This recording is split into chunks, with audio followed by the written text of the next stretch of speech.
The withered animatronics are what happen when Fazbear Entertainment decides the cheapest solution to a broken product is to shove it in a back room and pretend it doesn't exist. Older, deteriorated, and stripped for parts to build the toy animatronics, the withered versions of the original cast are the franchise's first real look at what neglect and time do to something that was already haunted to begin with. Exposed endoskeletons, missing limbs, faces that look like they've been partially disassembled by someone who gave up halfway through. These aren't just damaged robots, they're the original 5 but made into something far worse. Today we're breaking down every withered animatronic in FNAF and what makes each one a walking argument for better facility maintenance. Starting with the one who started it all, just considerably more falling apart than you remember him. Withered Freddy. Withered Freddy is either the most grounded horror design in the franchise or just an accurate depiction of what happens when you keep a Chuck E. Cheese robot running 15 years past its retirement. He's the damaged 1985 incarnation of Freddy Fazbear. Broader head, torn knees, cables dangling from his limbs like tendons on a machine held together with spite. The withered state isn't random decay. Fazbear Entertainment tried to retrofit the old suits with new endoskeleton components and facial recognition tech, then abandoned them in parts and service the moment the shiny toy line arrived, because replacing old hardware was better PR than fixing it. What makes Freddy stand out among the withered set is how believable the damage looks. His warped brow, misaligned eye, and permanent grimace feel less like cartoon horror and more like something you'd find rotting in a storage room after a health inspector lost the key. He doesn't look like a monster, he looks like a lawsuit waiting to be filed. In FNAF 2, he follows a direct path from parts and service to the office, closing in with a rising audio cue that the game uses to tell you that you have approximately 0 seconds to react. The Freddy head mask is your only defense. No theatrics, no warning. He simply appears, and that's worse because it feels less like an attack and more like an inevitability. From a lore standpoint, Withered Freddy is possessed by Gabriel, one of the 5 children murdered by William Afton in the missing children incident. He was the face of the brand, the authority figure parents trusted. Now he's a broken machine auditing your reflexes, still waiting for someone to hold the right person accountable. At least Freddy still has a face, unlike the rabbit whose entire design budget apparently went into making sure you'd never sleep again.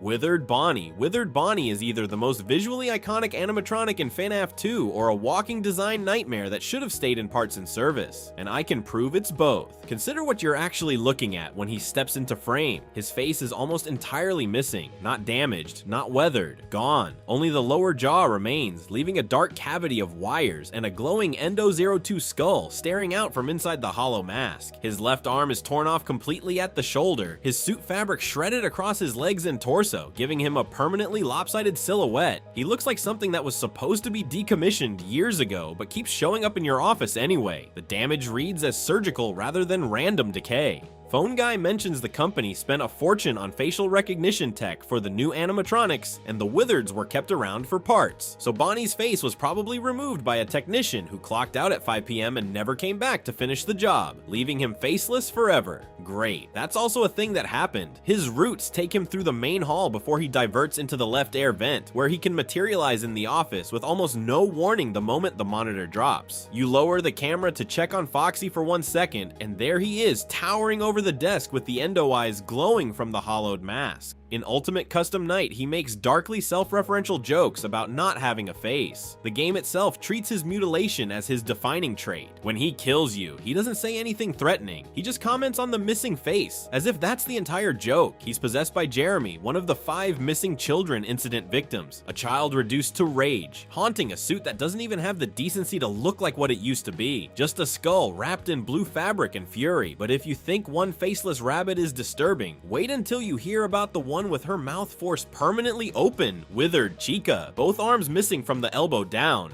Wires dangling from the shoulder joints like stripped cables. She's locked in a permanent T-pose, as if she was caught mid-calibration and somebody just ripped the forearms off entirely. The damage doesn't look like gradual wear, it looks like violent removal. Her beak is forced permanently open, revealing a full endoskeleton skull sitting inside the cavity. Sharp metallic teeth, glowing eyes. You're looking at a doubly layered face, the outer cartoon chicken gape, and an inner metal skull straining forward like it's trying to break through the mask entirely. It literalizes the idea of the ghost trapped inside the suit. In Chica's case, the ghost has nearly broken through, and then there's the bib, still reads "Let's eat" in big cheerful letters. Except now her mouth is a cage of mechanical teeth and her arms are gone, so what was once a party invitation now reads as a threat. It's the kind of detail that makes you wonder if the devs were laughing or just deeply disturbed when they designed it. In FNAF 2, she attacks through the right air vent, moving through Party Room 4 and Party Room 2 before reaching your blind spot. Once she's there, you lower the monitor and she's just in your face, that gaping beak and endo skull glaring at you from inside it. One of the most claustrophobic visuals in the game, but here's where it gets weird. In Ultimate Custom Night, she doesn't just attack, she gets stuck, physically lodged in the center vent, blocking other animatronics like Enard. You have to use the heater to dislodge her, like unclogging a drain. She becomes an environmental hazard, a traffic jam in your own ventilation system. Lore-wise, Withered Chica is possessed by Susie, one of the missing children, a kind, animal-loving girl. The contrast between that and Chica's jagged, tooth-filled horror form is one of the most tragic juxtapositions in the series. Her withered form embodies exactly how Fazbear Entertainment hides its victims in parts and service while parading shiny new toy models up front. But if you think a broken chicken stuck in a T-pose is disturbing, wait until you meet the pirate who's so damaged he doesn't even pretend to follow the rules anymore. Withered Foxy. Withered Foxy is the most extensively shredded of the entire Withered group. The fabric on his left ear, forearm, and large portions of his torso and legs is entirely gone, leaving him looking less like a mascot and more like a bare endoskeleton with scraps of pirate fur still clinging to it. His face is the closest to bare metal of any withered animatronic, giving him a skeletal, predatory look reminiscent of the later Nightmare animatronics. When you see him in the hallway, you're not looking at a broken mascot, you're looking at a metal predator that's barely pretending to be anything else. But here's where it gets weird. Withered Foxy is completely immune to the Freddy Fazbear head. He is the only animatronic in FNAF 2 with this trait. Every habit the game has been building in you, every reflex you've developed, breaks against Foxy. The mask does nothing. The only way to repel him is by repeatedly flashing the hallway light, which resets a hidden internal variable and forces him back to parts and service. His AI operates on a decay variable that increases over time but resets when the hall is flashed, and his AI caps at 17 regardless of custom night settings, making him one of the most aggressive threats in the game. The synergy with Balloon Boy is lethal. If BB disables your flashlight while Foxy is active, you have no way to ward him off, and you are effectively doomed for the rest of the night. You can't mask him, you can't vent him, you just sit there and wait. It's one of the most brutal fail states in FNAF 2, and it's not even your fault, you just got unlucky with the timing. Lore-wise, Withered Foxy is associated with Fritz, one of the 5 missing children incident victims. His status as perpetually out of order and mask-proof has led fans to interpret him as the most unstable vessel of the group. Fritz's unresolved aggression that the company can never fully contain. Fazbear Entertainment tried to retire their terrifying Pirate Fox and replaced him with Mangle, which is arguably worse. Matter of fact, that's more than we can say for the people working on the company's greatest achievements today. But if you think a hyper-aggressive Pirate Fox with complex AI is bad, at least he follows rules you can learn. The next one doesn't follow any rules at all. Withered Golden Freddy. Withered Golden Freddy is either the single most dangerous animatronic in FNAF 2 or he doesn't actually exist at all. Both interpretations are completely valid. He's a tattered golden bear with a missing left ear, frayed fabric, loose wires protruding from empty eye sockets, and visible endoskeleton components. But unlike the other Withereds, his design decay reads as metaphysical as much as mechanical. He looks like a ghost that's trying to convince you it's a robot. Here's where it gets weird. In FNAF 2, he frequently manifests not as a walking suit, but as a disembodied giant golden bear head floating in the hallway. He's the only animatronic in the entire game that exists in 2 completely different states depending on when he feels like showing up, and his rules are completely inverted from every other animatronic. If he appears as a full body in the office, you must immediately don the Freddy head with 0 hesitation. Flash the hallway? Dead. Check a vent light? Dead. Hesitate for half a second? Dead.